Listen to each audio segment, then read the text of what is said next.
Our wedding day was supposed to be the happiest day of our lives. For Madeline, it was a bittersweet victory. As we exchanged vows in front of our loved ones, I could not help but notice the 2 empty seats in the front row. Her parents had chosen not to attend because Madeline had committed the unforgivable sin of marrying before her perfect sister Jessica. Years of favoritism had led to this final rejection. But little did they know, their carefully crafted image of the perfect family was about to crumble. If you have ever felt like the forgotten child in your family, let me know where you are watching from and hit that subscribe button. My story might help you realize you are not alone in this fight. I should probably introduce myself properly. I am a 32-year-old engineer at a tech company in Boston. I met and fell in love with Madeline 4 years ago. But her story begins much earlier. Madeline grew up in an affluent suburb of Philadelphia, with her parents and younger sister Jessica. From the beginning, it was clear who the favorite child was. While both girls were bright and talented, their parents lavished Jessica with praise and attention that Madeline never received. When Madeline won a state art competition in high school, her parents barely acknowledged it. That same week, Jessica placed 3rd in a local tennis tournament, and their parents threw her a celebration dinner, inviting extended family to commemorate her achievement. This pattern continued throughout their lives. Madeline learned to stop sharing her successes because they would inevitably be overshadowed by something Jessica had done. I remember Madeline telling me about her college graduation. She had earned summa cum laude honors with a double major in business and graphic design. During the ceremony, her parents spent most of the time talking about how Jessica, still in high school, had just been accepted into a summer program at Yale. The day that should have been about celebrating Madeline became yet another opportunity to showcase Jessica. By the time Madeline finished college, she had grown accustomed to being the afterthought in her family. She moved to Boston, determined to build her own life away from the constant comparisons. That is where our paths crossed. I met Madeline at a coffee shop near our office building. I had noticed her there several times, always focused intensely on her laptop, creating beautiful designs. One morning, the place was packed, and the only available seat was at her table. I asked if I could join her, and she looked up with those striking green eyes that would eventually become my favorite sight in the world. Our connection was immediate. We shared a love for independent films, hiking, and terrible puns. Madeline was brilliant at her job as a senior graphic designer for a marketing firm, creating campaigns that won industry awards. What impressed me most was how she had built this successful career without any support from her family. After dating for 3 months, Madeline invited me to dinner at her parents' house. I was excited to meet the people who had raised such an incredible woman, but also apprehensive based on what she had told me. The evening went exactly as she had warned. Her parents were polite but distant with both of us, asking only cursory questions about my job and our relationship. Everything changed when Jessica arrived with her boyfriend Thomas. Suddenly, her parents became animated, asking detailed questions about their lives and careers. Thomas was in medical school and Jessica was pursuing a law degree. Her father clapped Thomas on the shoulder and said, "This one is going to make something of himself." The implication that I, and by extension Madeline, were somehow less successful hung in the air. During dessert, her mother asked when Jessica and Thomas were getting engaged, despite them dating for only 6 months at that point. When Jessica mentioned they were waiting until after graduation, her mother nodded approvingly and said, "That is the sensible approach. No need to rush into anything."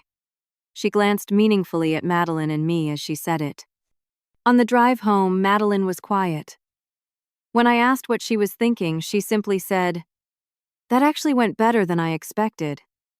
I squeezed her hand, understanding for the first time the depth of what she had endured. 2 years into our relationship, I knew Madeline was the person I wanted to spend my life with. I planned a proposal that spoke to who we were as a couple. During a weekend hiking trip to the White Mountains, I suggested we watch the sunrise from the summit of Mount Lafayette. As the first rays of light broke over the horizon, painting the landscape in gold, I got down on one knee and asked Madeline to marry me. Her joyful yes echoed across the mountains. When we called her parents to share the news, their response was tepid. "Oh, that is nice," her mother said flatly. We should have dinner soon to discuss this. No congratulations, no excitement, just a business meeting to be scheduled. That dinner was a disaster. We arrived at her parents' house with champagne, and our excitement only to be met with tight smiles and formal handshakes. When Madeline showed her mother the vintage-style engagement ring we had chosen together, her mother simply nodded and said, "It is certainly unique." Her father cleared his throat and asked, "Have you set a date yet?" When Madeline mentioned we were thinking of the following spring, just a year away, her father frowned. "But Jessica has been with Thomas longer. Surely you would wait for her to get married first." "Dad, Jessica is not even engaged yet," Madeline pointed out. "Well, it is only a matter of time," her mother interjected. "And when it happens, it would be proper for the younger sister to wait. That is tradition after all." Jessica arrived late to dinner as usual. When she saw Madeline's ring, she offered a tight smile. "Congratulations, sis. It is so unique. Not the kind of ring I would want, but if you like it, that is what matters." She then launched into a story about how Thomas had been hinting about taking her ring shopping soon. By the time dessert was served, Madeline was fighting back tears.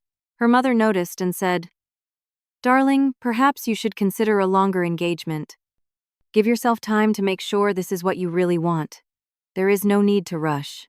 I watched as years of practiced restraint kept Madeline from shouting back.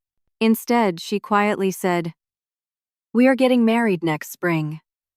We hope you will be happy for us." The drive home was silent, except for the occasional sniffle as Madeline tried to hide her tears. The following months were supposed to be filled with joyful wedding planning. Instead, they became an exercise in disappointment. Madeline tried repeatedly to involve her mother in the process, calling to invite her to venue tours and dress shopping. Each time her mother had an excuse ready. "I have a charity meeting that day. I am not feeling well. Your father and I are visiting friends." Madeline asked her Aunt Sarah, her father's sister, to help instead. Aunt Sarah had always shown Madeline the affection her parents withheld, and she happily agreed to join the wedding preparations. We found a beautiful historic garden venue that fit our budget and booked it for the following May.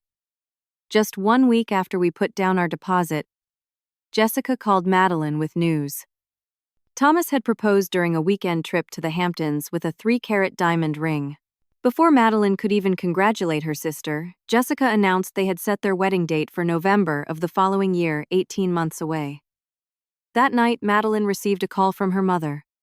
For the first time in months, her mother was bubbling with excitement, talking about venues and dresses and flowers. "We need to book the country club right away.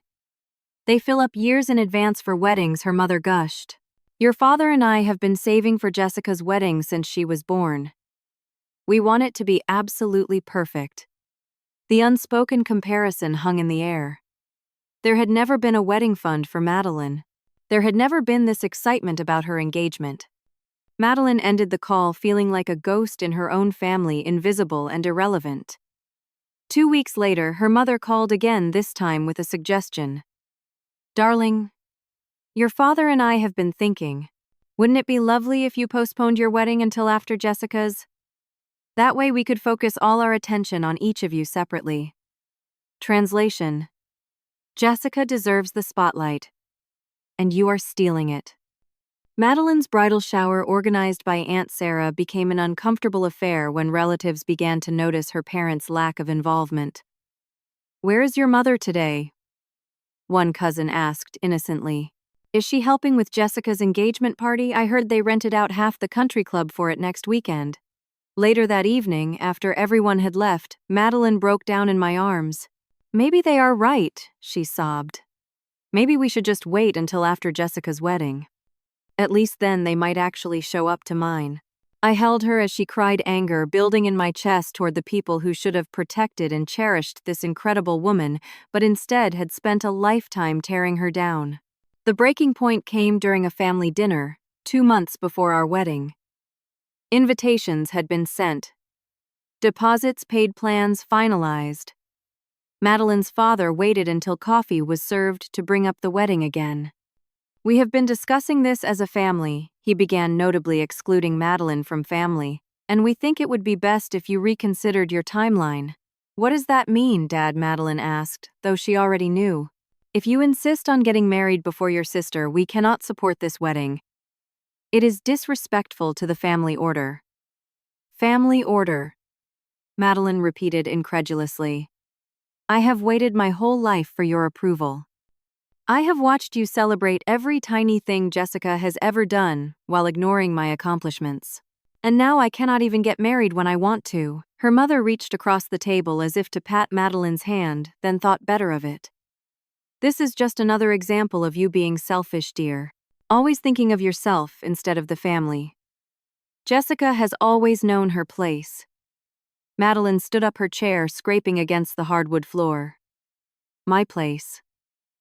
That is what this is really about, isn't it? You have always made it clear what my place is in this family. Well, I am done accepting the leftovers of your attention and love. We are getting married in May, with or without you." As we drove away that night, Madeline was shaking with emotion. "They will not come," she said softly. "They really will not come to my wedding." In the weeks that followed, my family stepped in to help with the final preparations. My mother took Madeline dress shopping, my father offered to walk her down the aisle, and my sisters planned a bachelorette weekend that helped Madeline temporarily forget the pain her family had caused. Aunt Sarah became Madeline's strongest advocate, stepping into the role her mother had abandoned. She helped address invitations, arranged flowers, and provided the emotional support Madeline desperately needed. The week before the wedding, Madeline made one final attempt at reconciliation. We drove to her parents' house and hand-delivered their invitation along with a letter Madeline had written, expressing her hope that they would reconsider and be part of her special day. The night before our wedding, as we were finishing the rehearsal dinner, Madeline's phone rang. It was her father. She stepped outside to take the call, and when she returned 10 minutes later, her eyes were red but dry. "They are not coming," she said, her voice surprisingly steady. "Dad said it would upset Jessica too much to see me get married first, and they need to think about her emotional well-being." She took a deep breath. "Jessica is not coming either. Apparently she cannot bear to watch me have something before her." I pulled her into my arms, fury and protectiveness battling within me. "Their loss," I whispered into her hair. "Tomorrow is about us, and the people who truly love us." That night, in separate hotel rooms as tradition dictated, I lay awake thinking about the strength of the woman I was about to marry. Despite a lifetime of being made to feel second best, she had built a life filled with accomplishment, friendship, and love. I fell asleep, promising myself that she would never feel second best again. May 15th dawned clear and perfect. The historic garden venue was blooming with spring flowers, and soft classical music filled the air as guests arrived. At the front of the rows of white chairs, 2 seats remained conspicuously empty, reserved for parents who had chosen not to come. When the music changed, signaling the start of the ceremony, I took my place under the flower-covered arch. My heart nearly stopped when I saw Madeline appear at the end of the aisle, her arm linked with her Uncle Robert, her father's brother, who had agreed to walk her down the aisle. She was radiant in a vintage-inspired lace gown, her dark hair swept up with tiny flowers woven through the curls. But it was the expression on her face that took my breath away. Despite everything, she was beaming with joy, her eyes locked on mine as if nothing else in the world mattered. Uncle Robert kissed her cheek before placing her hand in mine. "You two deserve all the happiness in the world," he whispered loud enough for the front rows to hear. It was a pointed comment, and I saw Aunt Sarah nod approvingly from her seat. Our vows were personal and heartfelt. Madeline's voice only wavered once when she promised to create with me the kind of loving family she had always wanted. I squeezed her hands tightly, silently, promising to help her heal from the wounds her parents had inflicted. The absence of her immediate family was felt most keenly during the reception. When the DJ announced it was time for the father-daughter dance, there was an awkward pause. Madeline had warned me this moment would come, and had planned for it. She walked to the center of the dance floor and motioned for Uncle Robert to join her. They danced to "What a Wonderful World," and by the end there wasn't a dry eye in the room. During the toasts, my best man spoke about finding people who recognize your worth. Madeline's best friend talked about chosen family being sometimes stronger than blood ties. Each word was carefully selected to emphasize what we all knew. Without saying explicitly, some people did not deserve to be part of this day. Later, as we swayed together during our last dance, Madeline rested her head on my shoulder. "Thank you," she whispered, "for what I asked. For showing me what real love feels like. For helping me understand that I deserve it." 2 weeks later, we left for a honeymoon in Greece. The Mediterranean sun and ancient ruins provided the perfect escape from family drama. We spent days exploring coastal villages and nights, talking about our future under star-filled skies. It was during one of those conversations that we made the decision to move. Madeline had received a job offer from a prestigious design firm in Seattle months earlier but had been hesitant to accept because it would mean moving across the country. Now, with the wedding behind us and the painful reality of her family situation fully exposed, the idea of a fresh start appealed to both of us. "There is nothing keeping us here anymore," Madeline said as we sat on our hotel balcony overlooking the sea. "My family has made their choice. I think it is time I fully make mine." I found a position at a Seattle-based tech company within weeks, and by late summer, we had relocated to the Pacific Northwest. The physical distance helped Madeline create emotional distance as well. She spoke to her parents only rarely brief surface-level conversations that never addressed the wedding or their absence from it. Our first holiday season away from both our families was difficult but healing. We created our own traditions, hosted friends for Thanksgiving, and decorated our new apartment with ornaments we selected together. Madeline seemed lighter, as if setting boundaries with her family had lifted a weight she had carried her entire life. 6 months after our wedding, an invitation arrived in the mail.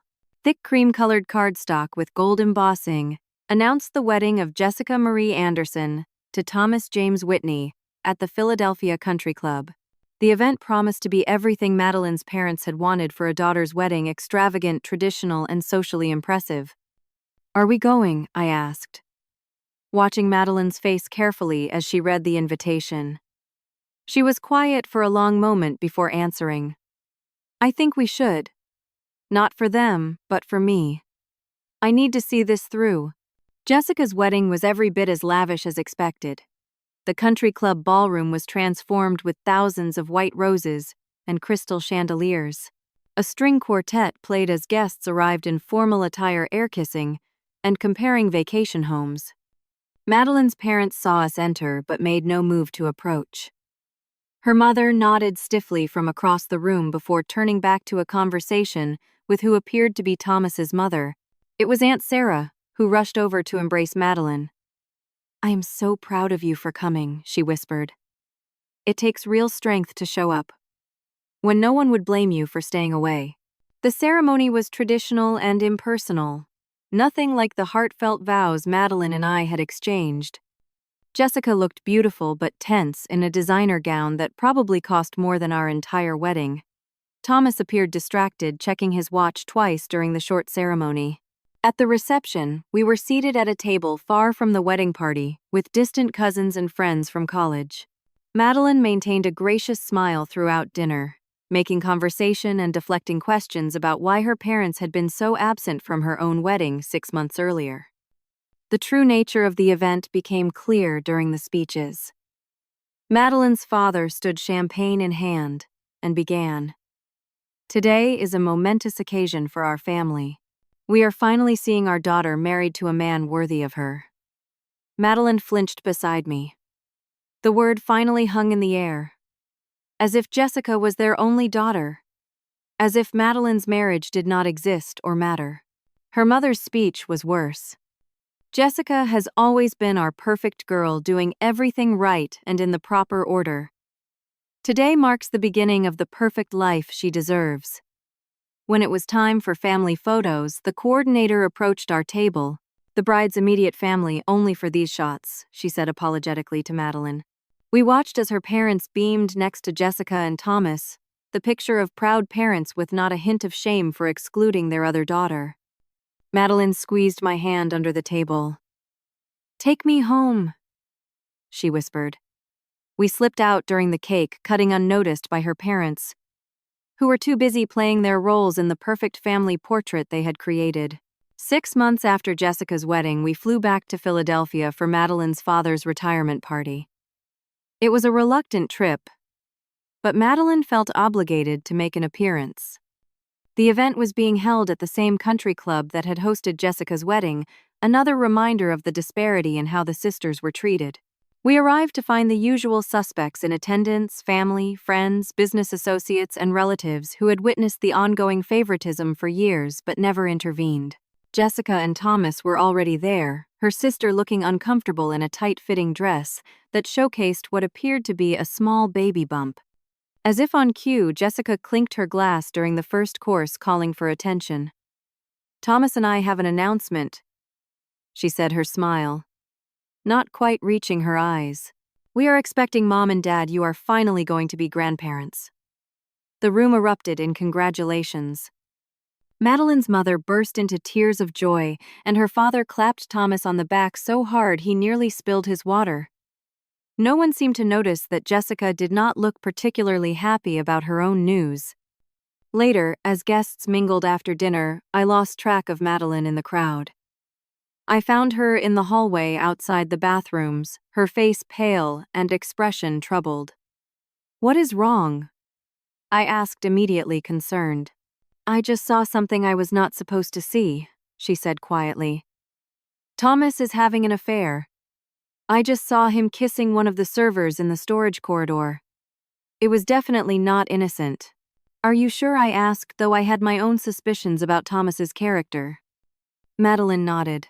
"Should I tell Jessica? I know we are not close anymore, but she is still my sister." We debated what to do, finally deciding that Madeline should speak to Jessica privately. She found her sister alone in the ladies' lounge, touching up her makeup. "Jess, I need to tell you something," Madeline began cautiously. "It is about Thomas." To Madeline's surprise, Jessica did not seem shocked by the revelation. Instead, she let out a bitter laugh. "Which one was it this time, the blonde server or the redhead bartender?" "He has a thing for service staff." "You know?" Madeline asked, stunned.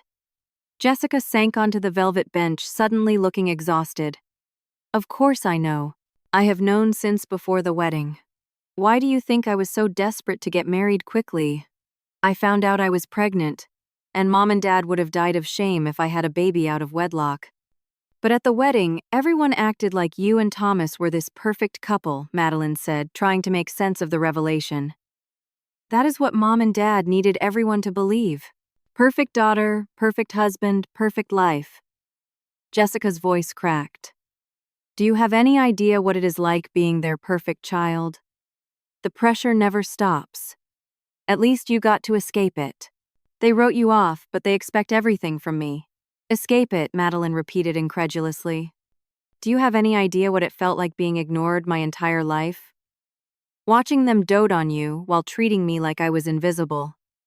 For the first time in their adult lives, the sisters had an honest conversation. Jessica admitted to resenting Madeline for having the freedom to make her own choices, while Madeline confessed her lifelong hurt at being the forgotten child. "I am sorry they missed your wedding," Jessica said finally. "That was not my call. I would never have asked them to do that." "But you did not come either," Madeline pointed out. Jessica looked down at her hands. "I was jealous. You found someone who actually loves you. All I have is an appearance of a perfect life that is rotting from the inside." Their conversation was interrupted by a commotion in the main room. We later pieced together what happened.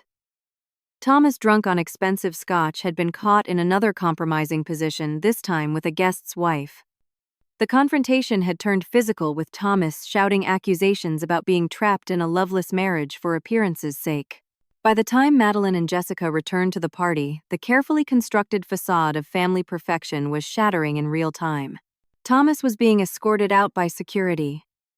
Jessica was visibly pregnant and in tears, and their parents were frantically trying to control the damage to their social standing.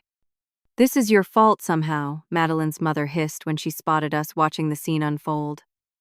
"You brought your negativity here and ruined Jessica's perfect life." Something in Madeline snapped. Years of restraint, of accepting blame that was not hers, of staying quiet to keep peace, all gave way to righteous anger.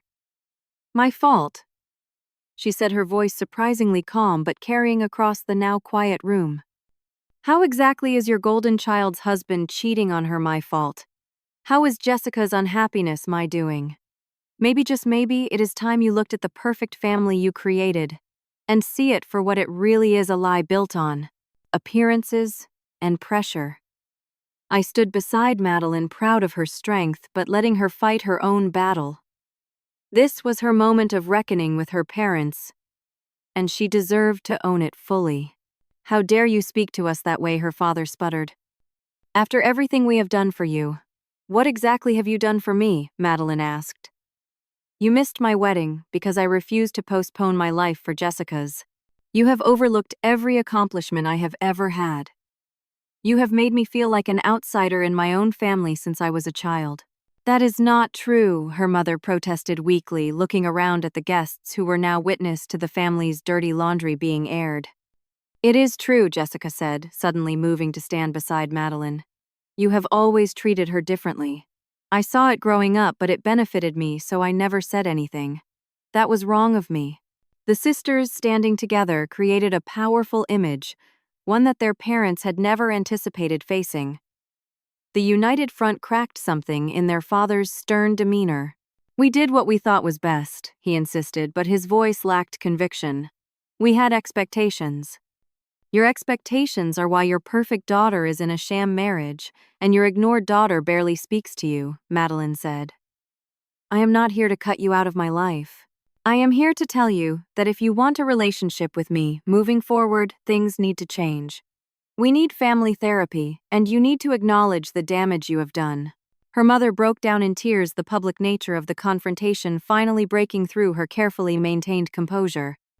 The family image she had cultivated for decades was crumbling before an audience of their social peers. "This is not the place for this discussion," her father said, stiffly. "No, but it is long overdue," Madeline replied. "Ball is in your court now." The aftermath of that evening was messy and painful. Jessica left Thomas that night, moving temporarily into our hotel room until arrangements could be made. The sisters spent hours talking, beginning the process of healing their relationship that had been damaged by their parents' favoritism. Madeline's parents initially refused therapy, insisting they had done nothing wrong. It took Jessica threatening to cut contact as well before they reluctantly agreed to family counseling. The first session was excruciating, with her father walking out halfway through when the therapist gently suggested he consider how his behavior had affected his older daughter. But they returned the following week, and the week after that. Slowly, painfully, the family began to address decades of toxic dynamics. 6 months into therapy, Madeline shared news of her own.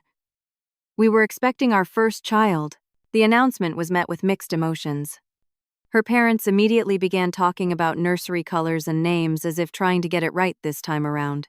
Madeline established firm boundaries, making it clear that their relationship with their grandchild would depend on their continued work in therapy. 2 years have passed since that confrontational evening at the country club. Our daughter Lily is now 18 months old, a curious, happy toddler who has brought new dimensions to all our lives. Jessica has divorced Thomas and is raising her son Michael as a single mother, with a new relationship developing with someone who truly respects her. Madeline's relationship with her parents remains complicated.